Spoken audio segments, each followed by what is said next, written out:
In this section, we're going to look at the rate of change of linear functions. So remember, linear means that your graph is going to be a straight line.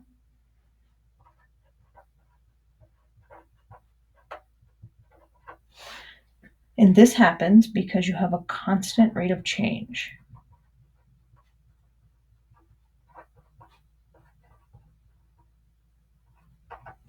So let's do a little investigating about what a rate of change is. Genesis reads 16 pages of The Fault in Our Stars every day.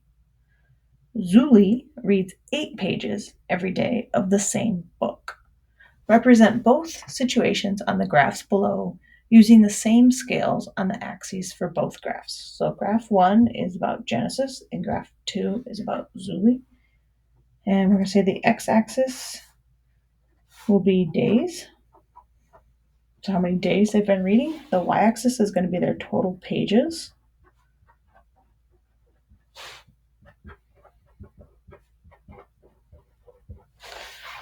The bottom left-hand corner is going to be our origin, which is 0, 0. And on the days axis, we're just going to count by ones. I'll stop at 5 for now. And on the y-axis, the total pages axis, let's count by 8. So 8 times 1 is 8, 8 times 2 is 16, 8 times 3 is 24, 8 times 4 is 32, 8 times 5 is 40, 8 times 6 is 48, 8 times 7 is 56, 8 times 8 is 64. And I'll do the same thing for Zuli's graph. 8, 16, 24, 32, 40, 48, 56, 64. Okay, Genesis reads 16 pages every day. So that's 16 pages per one day. So at day 0, she's read no pages. One day passes, she reads 16 pages. Another day passes, she reads 16 pages. Another day passes, she reads 16 pages. So remember, we were counting by 8s on this graph. So when I go up one space, that's 8, and up another space, that's 16. Read one day, 16 pages. And that pattern will continue. Zuli, on the other hand, reads 8 pages every day. So on day 0, she's read no pages. She reads 8 pages per one day. So one day passes, she reads 8 pages. One day passes, 8 pages. One day passes, 8 pages. One day passes, 8 pages. And so on and so forth. And that pattern will continue until the book is done. So we have Genesis at 16 pages a day, Zuli at 8 pages a day.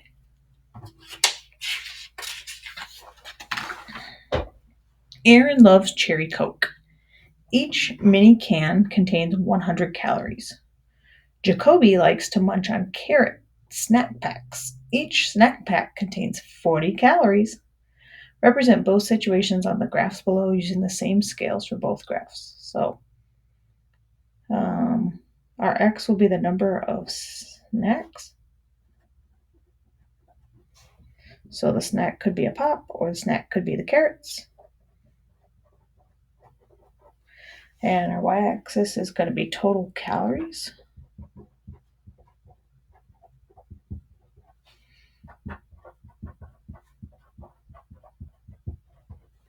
And on the x-axis, we're going to count by ones. And on the y-axis, let's count by 20s. So 20, 40, 60, 80, 100, 120, 140, 160, 180, 200. 20, 40, 60, 80, 100, 120, 140, 160, 180, 200. Okay, same scale for both graphs. Let's look at Aaron's. Each mini can, so each snack is 100 calories. So 100 calories per snack, which in this case is a mini can of pop. So 1 can of pop, 100 calories. So I'd have to go up 5 boxes because each one's worth 20. Another can of pop, another 100 calories. So I went up 5 boxes again. And that pattern can continue. Jacoby. Each snack has 40 calories. So 40 calories per snack. 0 snacks, 0 calories. Oh, should probably put that for Aaron. 0 snacks, 0 calories. Eat a snack, gain 40 calories. So remember, each box was worth 20, so I went up 2 boxes. Eat a snack, gain 40 calories. Eat a snack, gain 40 calories. Eat a snack, gain 40 calories. Eat a snack, gain 40 calories. And so on and so forth.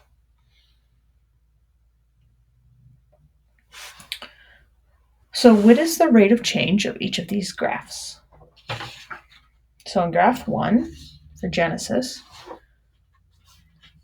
when we added a day, we added 16 pages. So that's 16 pages per day. So 16 pages per 1 day.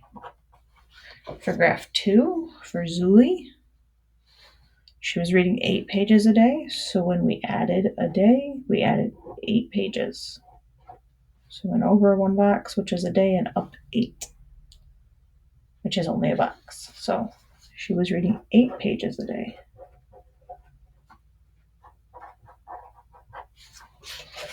For graph 3, for Aaron, it was 100 calories per snack. So we added 1 snack. We added 20, 40, 60, 80, 100 calories. So that's 100 calories per, they were mini cans of pop, so per mini can. For Jacoby, it was 40 calories per snack. So we added 1 snack, we added 20, 40 calories. 40 calories per snack.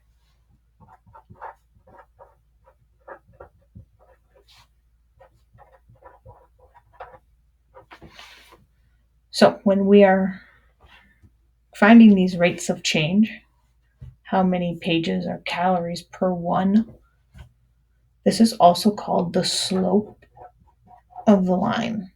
So we find slope sometimes by counting on graphs. What we are doing is looking at the change in y divided by the change in x. So change in y over change in x, which when we're looking at graphs, we often refer to as rise over run. So how is the graph changing going up and down compared to how is the graph changing going side to side? So let's see if we can find the slope or rate of change from a graph.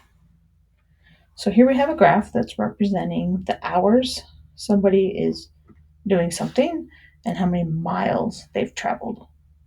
So let's see if we can find a couple points that we can read on this graph.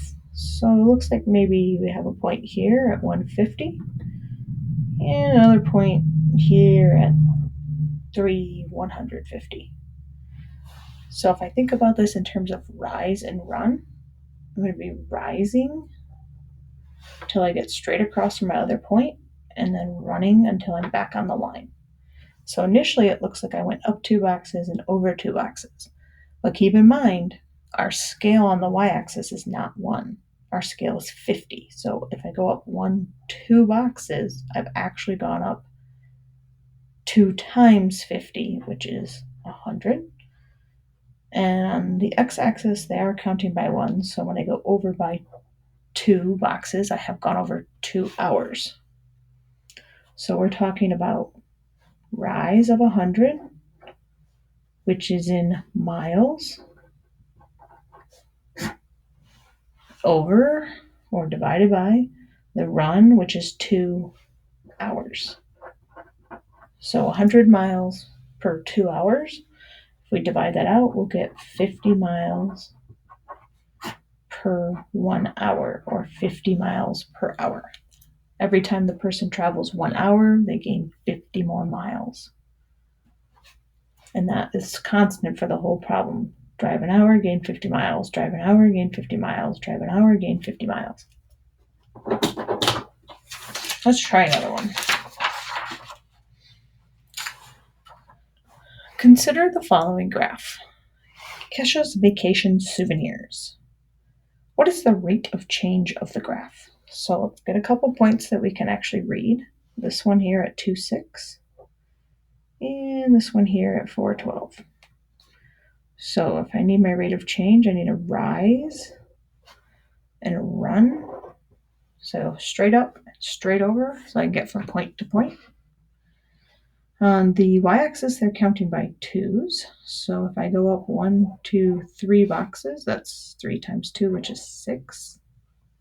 So it's 6 souvenirs.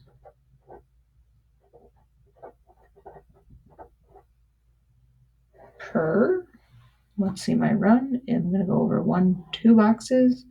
They're counted by 1s, so that would be 2 days. So 6 souvenirs every 2 days. So 6 divided by 2 is 3, so that's 3 souvenirs per day. So what does this really represent? Each day she buys 3 souvenirs.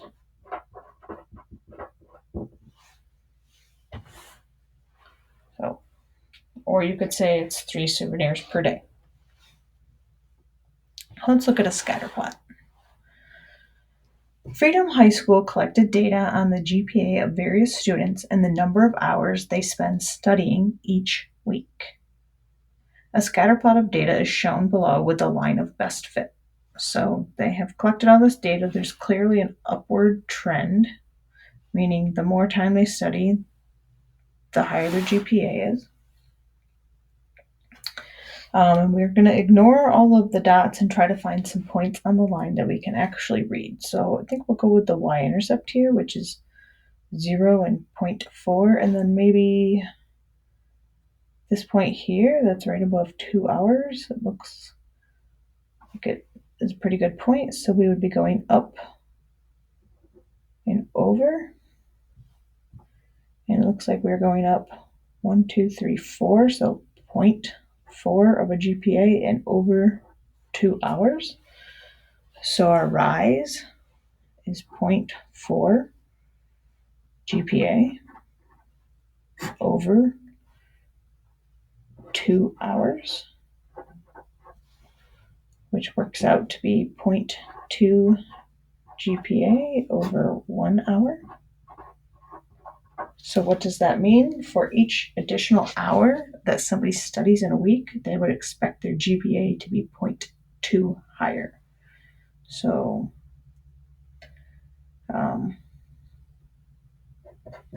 increasing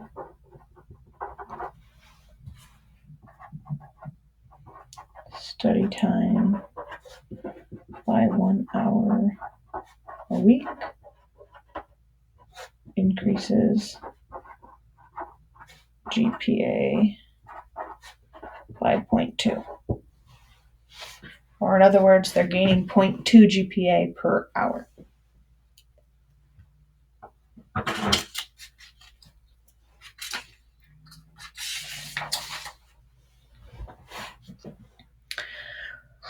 Sarah's parents gave her a $100 allowance at the beginning of each month. Sarah spends her allowance on comic books.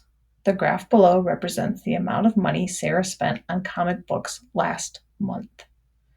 So you can see at the beginning that when she's purchased 0 comic books, she has her full $100. And then every time she buys a comic book, her amount of money is going down. So let's get a couple points that we can read. Maybe this 2 and 90. And this, let's go with 4 and 80 here. Spread them out a little bit this time. So I'm going to go down 2 boxes, which is actually $10. So I went down $10. And I'm going to go over 2 comic books.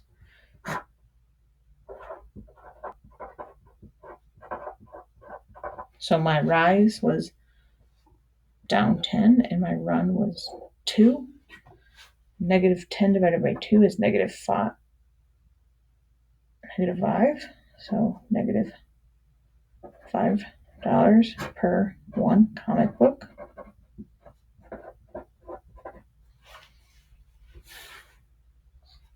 So what does this represent?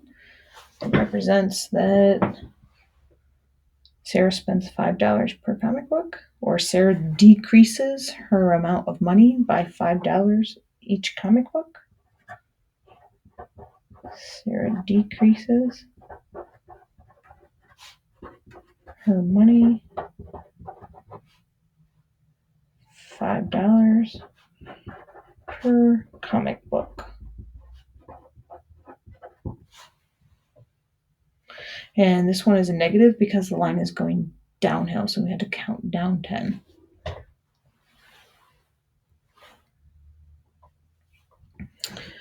A cleaning service cleans many apartments each day.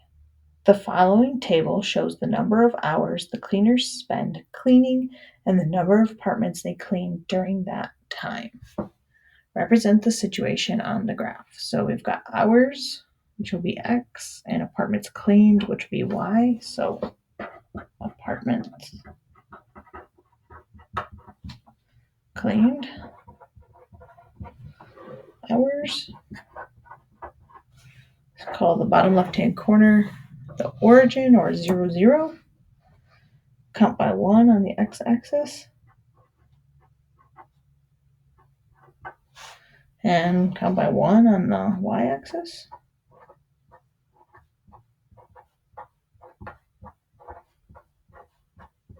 And then we got some points to graph. So 1 hour, 2 apartments. 1 hour, 2 apartments.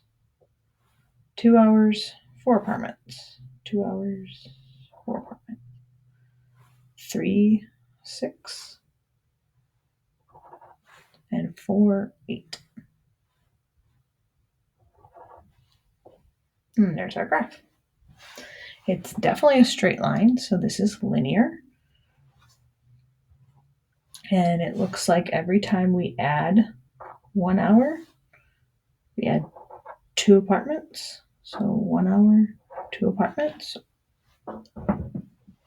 So this is 2 apartments per hour.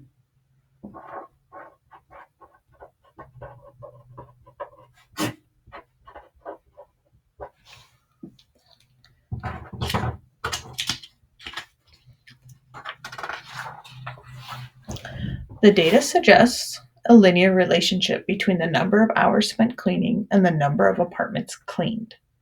Assuming the relationship is linear, what does the rate of change represent in the context of this relationship?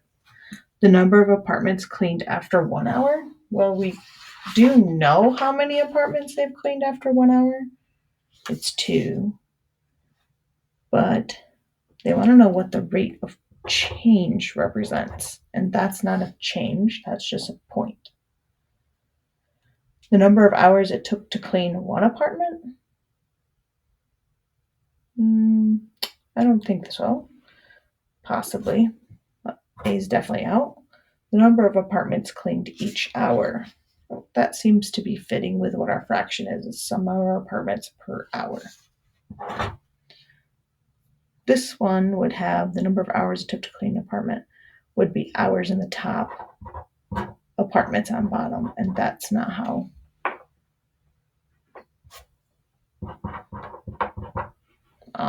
our fraction's set up. And the last one, the number of apartments cleaned before the company started cleaning. Nah, that's not it. Which equation describes the relationship between the time elapsed and the number of apartments cleaned? So remember, X was hours and Y was apartments. And we're just writing a linear equation, so Y equals mx plus b, where m is slope and b is your y-intercept. So in our case, they didn't tell us what happened at 0 hours, which would be our y-intercept, but if we follow our graph back, it looks like it would be 0. So our y-intercept should be 0.